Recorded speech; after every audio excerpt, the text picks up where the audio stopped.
Olá! Alguns de vocês devem estar curiosos pensando, a gente vai aprender aqui, né, como é que se usa um fóssil para descobrir a idade dele. E outros talvez tenham chegado aqui, né, pensando assim, aquela história do carbono 14 com o dinossauro, né? Como é que é isso? Não, para a música. Esses dois fatos não estão certos. Confundiu você? Fica tranquilo. Eu vou explicar tudo pra você. Vem comigo! Fala galera, aqui quem tá falando é o Dani e o assunto de hoje, ele é polêmico, ele é curioso, ele gera muitas dúvidas.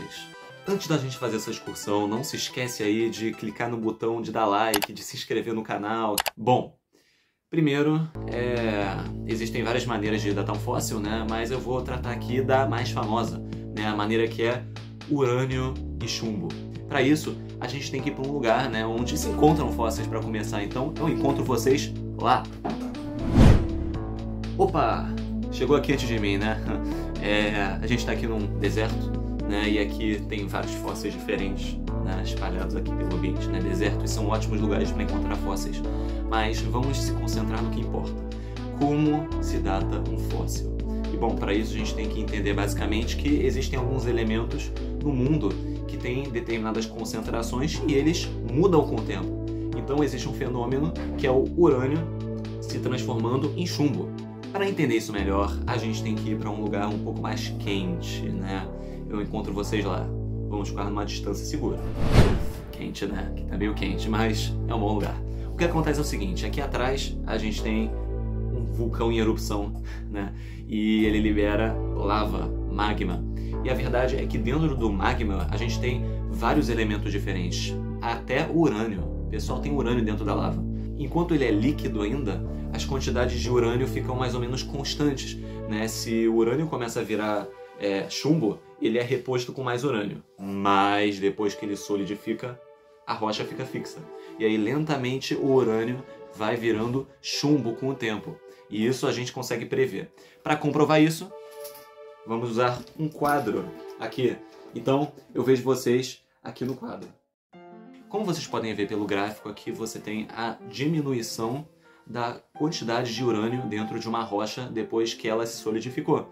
E essa diminuição é constante, ela acontece em qualquer situação.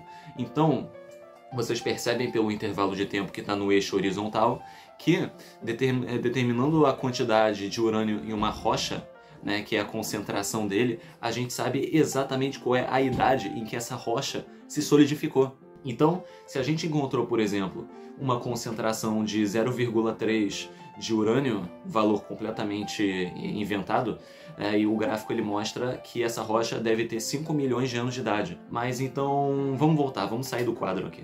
Se você está gostando desse conteúdo, aproveita e curte o canal, se inscreve, aperta o sininho, isso aí ajuda bastante. Fósseis não são usados para descobrir a data deles mesmos.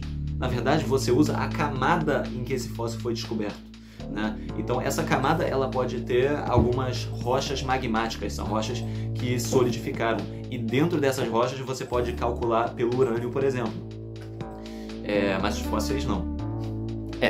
Bom, então a gente tem que entender algumas outras coisinhas desse processo. Como é que esse processo de calcular a idade é preciso? Como é que a gente estabelece isso? E existem duas questões aqui em mente. Primeira questão, quanto mais velho, menos preciso.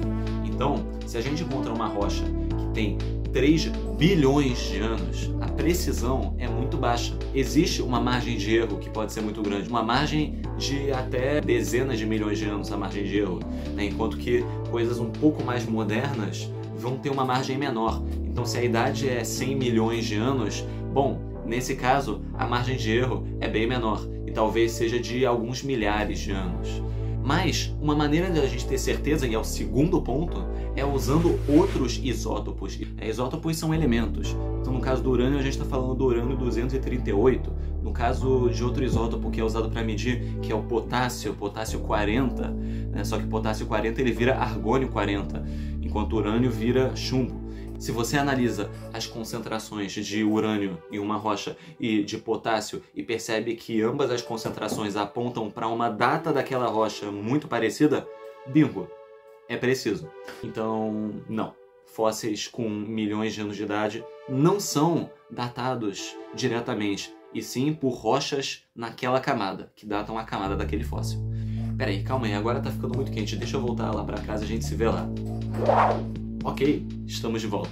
Bom, e aí vem aquela perguntinha, né? E o carbono 14? Carbono 14? Esse isótopo é um caso especial porque ele sim você mede em organismos mortos. Só que o problema do carbono 14 é que ele é impreciso muito rapidamente. Então objetos que já têm 50 mil anos de idade, 60 mil anos de idade, a partir daí, para mais velho que isso, nem pensa. Então não, pessoal, nenhum dinossauro da era Mesozoica é datado com carbono 14. Porque a era Mesozoica acabou há 66 milhões de anos atrás. Lembrando das frases lá no início do vídeo, primeiro de tudo, não! Fósseis com milhões de anos de idade não são datados diretamente. Eles são datados com base na camada deles, nas rochas magmáticas da camada deles. E segundo, não! Você não tem carbono 14 em dinossauros, porque eles são muito mais velhos que o carbono 14, não tem nem como usar o carbono 14 para calcular. E fora isso, algumas outras perguntas podem surgir. Como é que esses isótopos mudam? Como é que um potássio 40 vira argônio 40? Como é que um urânio vira um chumbo? Como é que o carbono 14 vira um nitrogênio 14? E aí, para isso, tem esse vídeo aqui em cima. Se ele não apareceu, significa que eu não postei ainda. Mas aguarde e a gente se vê. Fui!